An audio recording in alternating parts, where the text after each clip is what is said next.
വളരെ കോമൺ ആയിട്ട് ഉപയോഗിക്കുന്ന, ഇംഗ്ലീഷ് സംസാരിക്കാൻ വളരെയധികം സഹായിക്കുന്ന ചില ഫ്രേസസ് നമുക്കിന്ന് പഠിക്കാം. First one, in the hope of. In the hope of എന്ന് പറഞ്ഞാൽ doing something with the expectation എന്നാണ്. ഒരു പ്രതീക്ഷയോടുകൂടി നമ്മൾ ചില കാര്യങ്ങൾ ചെയ്യില്ലേ? നമുക്ക് ചില പ്രതീക്ഷകളുണ്ടാവും ചില കാര്യങ്ങൾ ചെയ്യുമ്പോൾ. അതാണ് in the hope of. I am studying hard in the hope of getting a good job. നല്ലൊരു ജോലി കിട്ടുമെന്ന പ്രതീക്ഷയിലാണ് ഞാൻ പഠിക്കുന്നത്. In the hope of getting a good job. നല്ല ജോലി കിട്ടും എന്ന പ്രതീക്ഷയിൽ എന്നാണ് അവിടെ meaning. In the hope of എന്നുപയോഗിച്ചിരിക്കുന്നതിൻ്റെ മീനിങ് മനസ്സിലായല്ലോ. വേറൊരു സെൻറ്റൻസ് നോക്കൂ. She is saving money in the hope of buying a house. ഒരു വീട് വാങ്ങാമെന്ന പ്രതീക്ഷയിൽ അവൾ പൈസ സമ്പാദിച്ചു കൊണ്ടിരിക്കുകയാണ്. She is saving money in the hope of buying a house. I am attending the seminar in the hope of learning new skills. പുതിയ skills പഠിക്കാം എന്ന ഒരു പ്രതീക്ഷയിലാണ് ഞാൻ സെമിനാർ അറ്റൻഡ് ചെയ്യുന്നത്. ഇൻ ദ ഹോപ്പ് ഓഫ് എന്ന് ഇനി കൂടുതൽ സെൻറ്റൻസസ് പ്രാക്ടീസ് ചെയ്ത് നോക്കുക. അടുത്ത ഒരു phrase in search of. In search of എന്നതിൻ്റെ മീനിങ് ടു ലുക്ക് ഫോർ എന്നാണ്.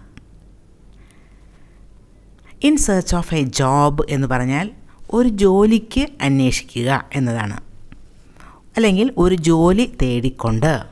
ഇൻ സെർച്ച് ഓഫ് വർക്ക് എന്ന് പറഞ്ഞാൽ ഒരു വർക്ക് അന്വേഷിച്ചുകൊണ്ട്. Many people migrate to cities in search of work. ജോലി അന്വേഷിച്ചുകൊണ്ട് ഒരുപാട് ആളുകൾ സിറ്റികളിലേക്ക് കുടിയേറുന്നു. She is checking her phone in search of the right message. കറക്റ്റായിട്ടുള്ള ആ ഒരു മെസ്സേജ് അന്വേഷിച്ചുകൊണ്ട് അവൾ ഫോൺ ചെക്ക് ചെയ്തുകൊണ്ടിരിക്കുകയാണ്. She is checking her phone in search of the right message. The detective is investigating in search of clues. Clues അന്വേഷിച്ചുകൊണ്ട്. Detective investigate ചെയ്തുകൊണ്ടിരിക്കുകയാണ്, അന്വേഷിച്ചുകൊണ്ടിരിക്കുകയാണ്. ഇനി വേറൊരു വളരെ കോമൺ ആയിട്ടുള്ള ഒരു ഫ്രേസാണ് with the aim of. With the aim of എന്ന് പറഞ്ഞാൽ ഒരു ഉദ്ദേശം വെച്ചുകൊണ്ട്, ഉദ്ദേശിച്ചുകൊണ്ട്. വിത്ത് ദ ഇൻറ്റൻഷൻ അല്ലെങ്കിൽ വിത്ത് ദ പേർപ്പസ്, ഒരു ലക്ഷ്യം വെച്ചുകൊണ്ട്.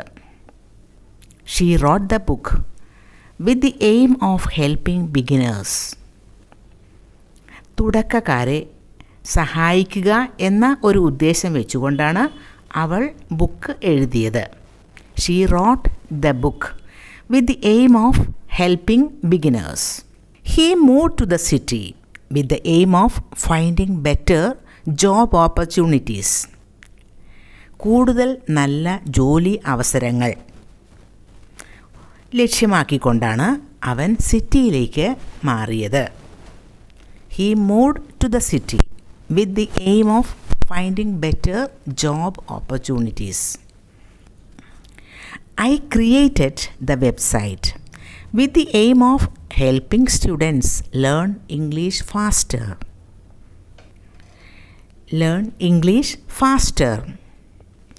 സ്റ്റുഡൻസിന് ഇംഗ്ലീഷ് കുറച്ച് വേഗത്തിൽ പഠിക്കുക എന്ന ഉദ്ദേശത്തോടു കൂടിയാണ് ഞാൻ വെബ്സൈറ്റ് ക്രിയേറ്റ് ചെയ്തത്.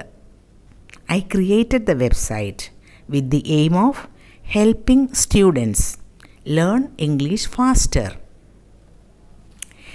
ഇനി വേറൊരു ഫ്രേസ് കൂടി പഠിക്കാം നമുക്ക്. On the occasion of.